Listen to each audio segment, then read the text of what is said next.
Narendra BJP सरकार हाय हाय BJP सरकार BJP सरकार बीजेपी सरकार बीजेपी सरकार नरेंद्र नरेंद्र नरेंद्र बीजेपी सरकार बीजेपी सरकार बीजेपी सरकार। केंद्र सरकारने घरगुती आणि व्यावसायिक एलपीजी सिलेंडरच्या दरवाढीविरोधात मार्च 16 रोजी मुंबई काँग्रेसने मुंबईतील मुलुंड रेल्वे स्थानकासमोर एक भव्य निषेध मोर्चा काढला।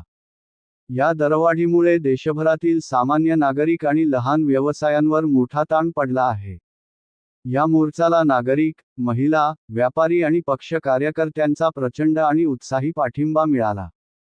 यातून जीवनावश्यक वस्तूंच्या वाढत्या किमतींविरुद्ध जनतेचा रोष स्पष्टपणे दिसून आला।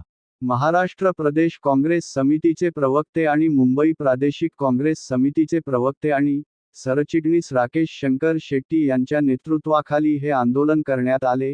या आंदोलनात केतन शाह, प्रेनिल नायर, सुरेश कोपरकर, आशा सुरेश कोपरकर आणि इतर अनेक जण उपस्थित होते।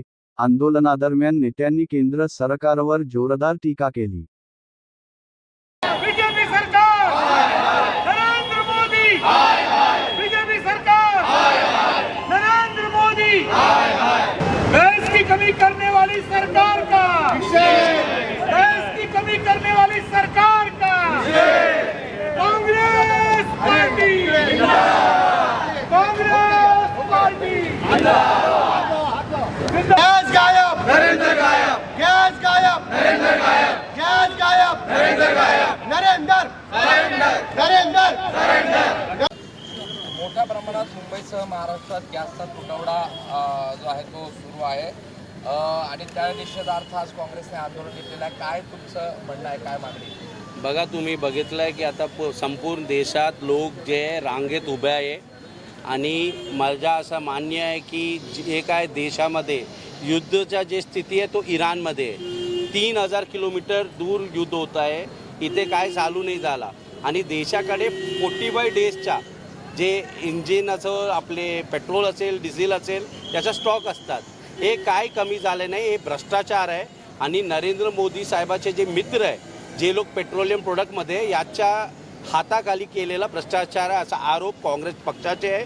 आज आम्ही आमचे जिल्हा काँग्रेसतर्फे याचा जोरदार निषेध मुलुंडमध्ये करत आहे, तसेच संपूर्ण मुंबई महाराष्ट्रामध्ये पण आम्ही करणार आहे।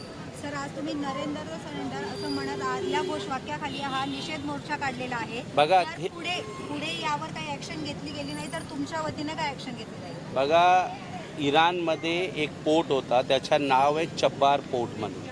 या पोर्ट भारत सरकारला दिलेलं होतं। आम्ही 15,000 कोटी याच्यावर गुंतवणूक केलं होतं।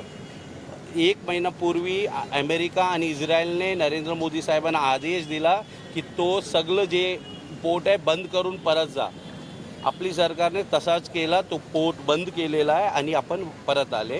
त्यानंतर प्रधानमंत्री जे इस्रायलच्या दौऱ्याला गेलं आणि इस्रायलला आपला फादरलँड सांगितलं।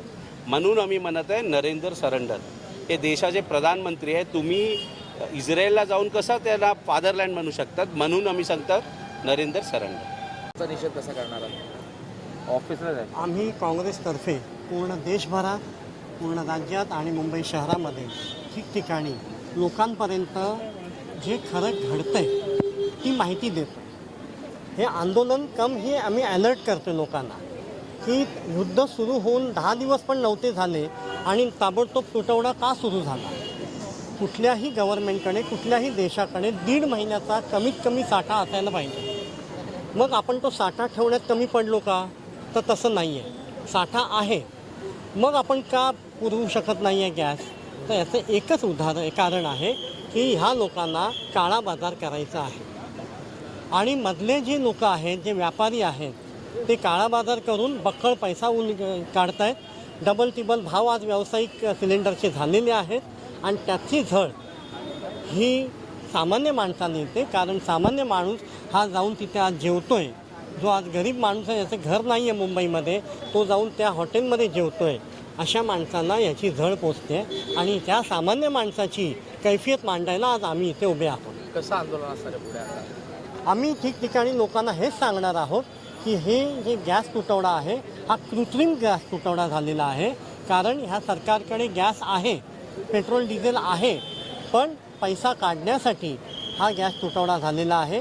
आणि ह्याचं पण कारण एकच आहे महत्त्वाचं, की ह्यांचं आपदा में अवसर शोधण्याचं यांचं जी नीती आहे, लोकांच्या असहाय्यतेचा फायदा घेणं, ही जी नीती आहे, ह्या नीतीचाच हा परिपाक आहे.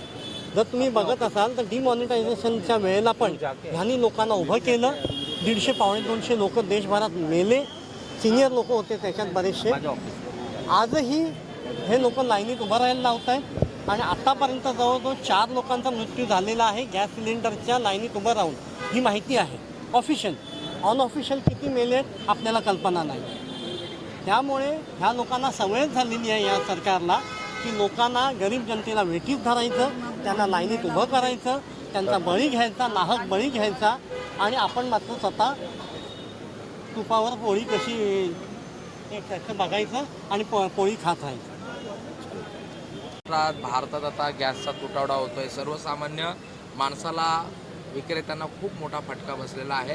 काँग्रेसची आता, महाराष्ट्र काँग्रेसची नेमकी काय भूमिका असणार आहे पुढे? पंतप्रधानांनी प्रत्येक गावामध्ये, प्रत्येक शहरामध्ये, प्रत्येक राज्यामध्ये आणि आपल्या भारत देशामध्ये कंप्लीट त्यांनी लक्ष केंद्रित केलं पाहिजे. एखाद्यालाही माणसाला गॅसचा पुरवठा कमी करताना लक्षात घेतली पाहिजे. या ठिकाणी मुंबईमध्ये आता वडापाव देखील, त्याचे देखील दर वाढले, हॉटेल्समध्ये अन्न उपलब्ध नाही आहे. अशा स्थितीमध्ये काँग्रेस आता ठिकठिकाणी, जसं आता केतनजींनी आंदोलनाचा इशारा दिलेला आहे, काँग्रेस पुढे कसं हे आंदोलन चालवणार? या ठिकाणी मी आता सांगितलं तुम्हाला, काही झाडं तोडण्याची साजिश तर नाही ना. आरे कॉलनीमधली झाडं वाचवली होती संपूर्ण. त्या ठिकाणी केरोसिन नाही, गॅस नाही, त्याच्या माध्यमातून जावा आणि झाडं तोडा. या ठिकाणी कुठलंही झाड तोडता कामा नये. ही दक्षता पण आता आम्ही घेतली पाहिजे, पोलिसांनी घेतली पाहिजे आणि त्याचा मी निषेध करतो परत या ठिकाणी. निवेदन है कि आप लोग राकेश शेट्टी जी के कार्यालय पर पहुंचे। साथियों, आप सभी लोग